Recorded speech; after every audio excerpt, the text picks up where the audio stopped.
दिक्कत होती थी आपको? सर हमारे पेट में दर्द हुआ था 3-4 साल पहले।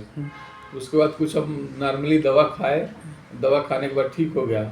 इसके बाद फिर ये 28 नवंबर 2024 को फिर हमारे पेट में एक बार दर्द हुआ, ठीक है। जिसके लिए हम वहाँ देवरिया में एक डॉक्टर हैं उनसे दिखाए।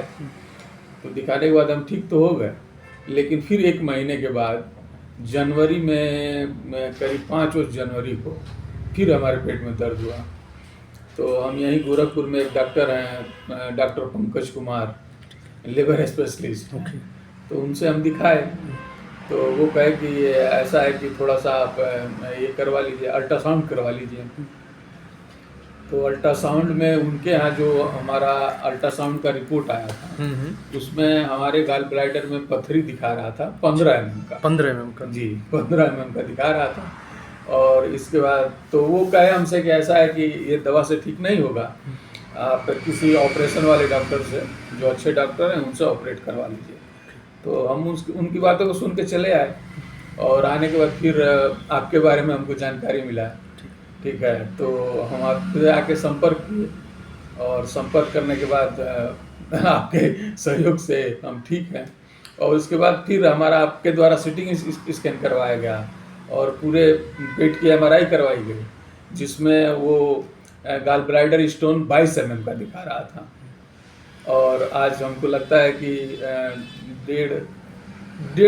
2 महीने के आसपास हुआ है, और 2 महीने में हम पूर्ण रूप से स्वस्थ हो चुके हैं। कंप्लीट हो गया ना? जी। रिपोर्ट एकदम नॉर्मल आई है आपकी? जी। ये आपकी रिपोर्टिंग थी ना, जो आपने कराई थी उस समय? MRI MRCP screening of whole abdomen. हाँ पूरे एब्डोमेन को आपने प्रॉपर MRI में चेक करवाया था, जी। जिसमें निकला था gall bladder is well distended, few defined hypo intense filling defect are noted, largest measuring 22x16 mm जी। इन द नेक, 22 गुणे 16 mm, 22x16 mm का आपको एक बड़ा सा स्टोन निकला था। और इसके साथ साथ छोटे छोटे और स्टोन भी थे।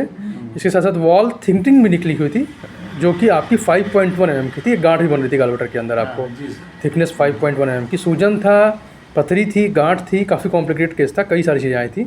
और बिलरी सिस्टम में CBD जो था आपका, कॉमन बाइल डक्ट जिसको कहा जाता है, जो नली होती है गाल ब्लैडर की, वो भी प्रोमिनेंट आई थी, उसमें भी सूजन आया था। और वहाँ भी 8.7 mm की लगभग थिकनेस आ रही थी, वहाँ भी गांठ बनना शुरू हो गया था। इसको देख के ये कहा गया था कि जल्दी से जल्दी आप ऑपरेशन कर लीजिए, ऑपरेशन के अलावा इसका कोई इलाज मौजूद नहीं है। Cholelithiasis with cholecystitis and prominent CBD with smooth tapering, ये आपकी पूरी कंप्लीट रिपोर्टिंग उस समय आई थी। और ये आज आपने लगभग 2 महीने बाद वापस चेकअप कराया है, 2 महीने लगातार दवाइयों के लिए, बिल्कुल complete normal report, no any other significant abnormality is detected, gall bladder is normal in wall and thickness, lumen is clear आया है कि इसका जो ल्यूमेन है वो एकदम क्लियर है, कहीं से कोई भी पथरी, गांठ, इन्फेक्शन, सूजन अब इसमें नहीं बचा है। बिना ऑपरेशन के दवाइयों से ही ये चीज़ बिल्कुल क्लियर हो गया। बस डाइट में परिवर्तन, लाइफस्टाइल जो हम लोगों ने बनाया, खाने पीने में, आपके द्वारा जो बताया गया था, हाँ, वो सारी आपने अच्छे से फॉलो किया। और आज उसका रिजल्ट है कि ये 22 mm की जो पथरी और इतनी सारी गांठें, 5.8 mm की, 8.6 mm की जो गांठें बनी हुई थी, इसके लिए ये कहा गया था कि इसका ऑपरेशन का कोई इलाज नहीं है, जो आजकल समाज में फैला हुआ कि ऑपरेशन करवा देना है बस। विदाउट ऑपरेशन बिल्कुल कंप्लीट क्लियर। अभी कैसा फील कर रहे हैं आप? कैसा अभी तो सर बहुत ठीक फील कर खाने पीने रहने में? जब से सर आपकी दवा स्टार्ट हुई ना, मैं उसी दिन से बहुत अच्छा अपने आप को महसूस करने लगा।